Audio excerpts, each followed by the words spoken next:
Hello guys, welcome to recording channel. তো আপনারা সবাই কীরকম আছেন? আশা করছি সবাই ভালো আছেন। আজ তো সোমবার, তো সকালবেলা আমি বাসি কাজ সেরে চলে আসলাম ঠাকুর ঘরে। তো দেখুন গাইস, আমি আজকে প্রথম সোমবার, আজকে আমি সোমবার করছি। আপনারা কি শ্রাবণ মাসের প্রথম সোমবারটা করেছেন? আপনারা অবশ্যই আমাকে কমেন্ট করে জানাবেন। আর ওই দিকটায় আমি স্নান টান করে আমি বেলপাতাগুলো সবগুলা খুলে নিলাম। আর বাজার থেকে গাইস আজকে এতগুলো আমার হাজব্যান্ডের বেলপাতা নিয়ে আসছে। আমি কয়েকটা বেলপাতা বলেছিলাম, কিন্তু অনেকগুলো বেলপাতা নিয়ে আসছে। তো যাই হোক, আমি সবগুলো বেলপাতা একটা একটা করে তুলে নিলাম। আর সবাই এখন ঘুমাচ্ছে, এখন বাজে সকাল 8টা। তো আজকে আমি খুব সকালে উঠেছি, আমি আজকে মোটামুটি 6টাতে উঠেছি। তো আমার ছোটো মেয়েটা সজাগ থাকলে আমি কোনো কাজ করতে পারি না, তার জন্য ভাবলাম যে না, ও ঘুমিয়ে থাকতে থাকতে আমি বাসি কাজগুলো সেরে নিই। তো আমি স্নান করাতে যাব, তখনই আমার মেয়েটা উঠে গেছে। তো অবশ্য ওর পাপা ঘরে, তো ওর পাপাই ওকে দেখছে প্রথমেই। আগে আমি ওকে বাজারে পাঠিয়েছি যে আগে একটু বাজার টাজার করে নিয়ে আসো। তো মোটামুটি কয়েকটা ফল আনলো। আর গাইস, উনি যদি ঘরে থাকে না গাইস, আমার অনেকটা হেল্প হয়, কেননা অনেকটা অর্ডার দেওয়া যায় যে ওইটা করে দাও, একটু ঠাকুর ঘরটা মুছে দাও, একটু খুশিকে ধরো, মানে কি বলবো গাইস, অনেকটাই হেল্প করে।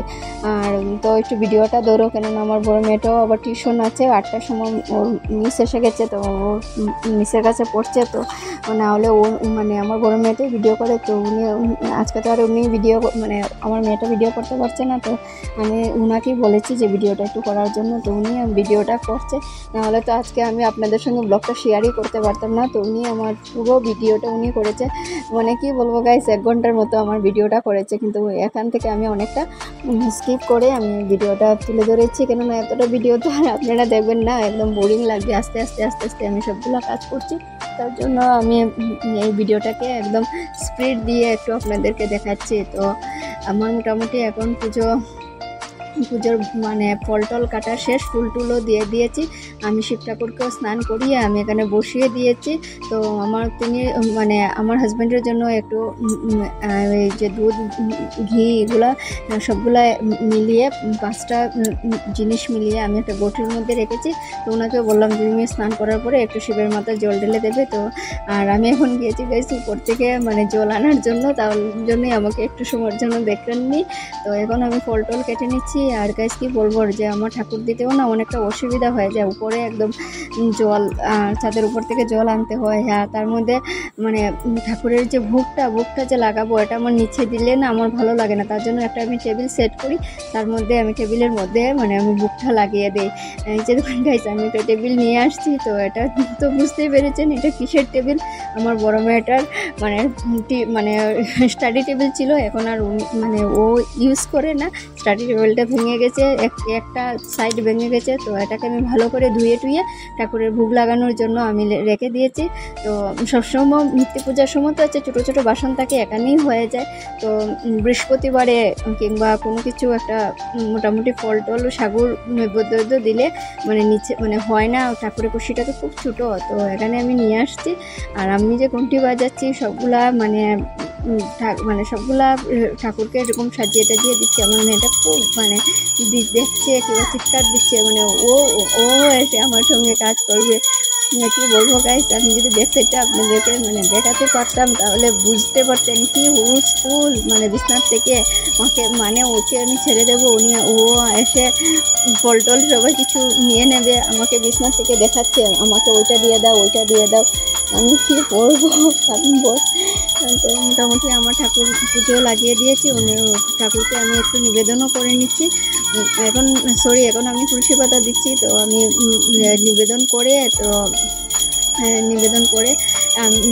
ধূপকাঠি মোমবাতি সবগুলো জ্বালিয়ে দিয়েছি। তো তাড়াতাড়ি করে আমি একটু নিবেদন করে নিচ্ছি, কেননা মোটামুটি 9:30 বেজে গেছে, ঠাকুর দিতে দিতে অনেকটা লেট হয়ে গেছে। তার মধ্যে আমার হাজব্যান্ডও দোকানে চলে যাবে, রান্না করতে হবে। কি বলবো গাইস, সকাল হতে না হতে এতটা কাজ করতে হয়, আর বলবো না কি। তো ওনার জন্য রান্না করতে হবে। তো আমি শঙ্কর থেকে জল নিয়ে আগে শিবকে দেখিয়েছি, তারপরে আমার এটা আমাদের নিয়ম আর কি, যে একটু শিবকে দেখিয়ে এই শঙ্কর জলটা যদি শিবের চারোদিকে একটু ঘুরিয়ে, শঙ্করটাকে একটু শিবের চারোদিকে একটু ঘুরিয়ে এই শঙ্কর জলটা যদি মানে ঘরে কিংবা মানে সব মানে ঘরের ফ্যামিলি মেম্বারের শরীরে দেওয়া হয়। তো মানে বলে আর কি যে বাস্তুদোষ যেটা থাকে শাস্ত্রে বলে আর কি, বাস্তুদোষ সেটা মানে কেটে যায় আর কি, ওইটাই মানে শরীরেও ভালো থাকে আর বাস্তুদোষটা কেটে যায়। তো আমার ঠাকুর দেওয়া শেষ, ওদের জন্য আমি সিদ্ধ ভাত বানিয়েছি, আমিও খাচ্ছি। তো সবাই একদম সিদ্ধ ভাত খেয়ে মানে বানিয়েছি। তো আমি ভাবলাম যে এই ক্লিপটাও কেন না নিয়ে নেই একটু সময়ের জন্য। তো এই ক্লিপটাও আমি নিয়ে নিচ্ছি, একটু ভাত খাচ্ছি আর আমরা সবাই মিলে গল্প করছি। আর আমার হাজব্যান্ডের খাওয়া দেখেন গাইস, দেখা যাচ্ছে কি একদম না জানি কি মানে অমৃত দিয়ে খাচ্ছে, একদম আঙুল ছেটে উঠে খাওয়া শুরু করছে। আর আমার তো আর সিদ্ধ ভাত মানে কি বলবো যাই না, তো কি মানে খেতে তো হবে। আপনারা কি শ্রাবণ মাসে মানে এক সিদ্ধ খান না কি নিরামিষ খান, এটা আমাকে অবশ্যই কমেন্ট করবেন।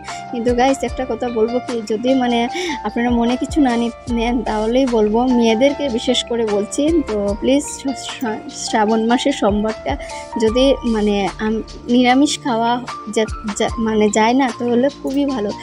মানে কি বলবো, এদিন মানে সরষের তেল কিংবা মাছ মাংস এগুলো যদি মুখে না তোলা হয় এটাই সবথেকে ভালো। কিন্তু আমি আমার মন থেকে বলে দিলাম, প্লিজ খারাপ পাবে না মানে আমার কথায় যে আমি কি না কি বলে দিচ্ছি। তো যার যার ইচ্ছা, আমার যতটুকু বলার বলে দিয়েছি। তো শ্রাবণ মাসে আপনারা নিশ্চয়ই নিরামিষ খাবেন, যদিও এক সিদ্ধ না খেতে পারেন তো অবভিয়াসলি সবাই তো আর এক সিদ্ধ খেতে পারে না, তো সবাই ঘরের ফ্যামিলি মেম্বারও মানবে না, তো আপনারা একটু নিরামিষ খেয়ে নেবেন। অ্যান্ড একজন আচ্ছা ঠিক আছে সোমবারে শিবকে দিচ্ছে, কিন্তু সবাই তো আর দেবে না। কিন্তু তারপরে আর কি ঘরের মধ্যে নিরামিষটা হলে ওই দিন আর কি শিব মানে বাবা ভোলানাথ খুব সন্তুষ্ট হয়, যে তার প্রতি রুদ্ধ থাকে না। তো যাই হোক, যেটা বলার আপনাদেরকে বলে দিয়েছি। তো আমারও মোটামুটি এখন খাওয়া দাওয়া শেষ, সেদিকে ছোটো মোনাটাকেও বসিয়েছি, ওকেও মানে আমাদের সঙ্গে রেখেছি, না হলে তো ও চিৎকার চেঁচামেচি শুরু করে দেয়।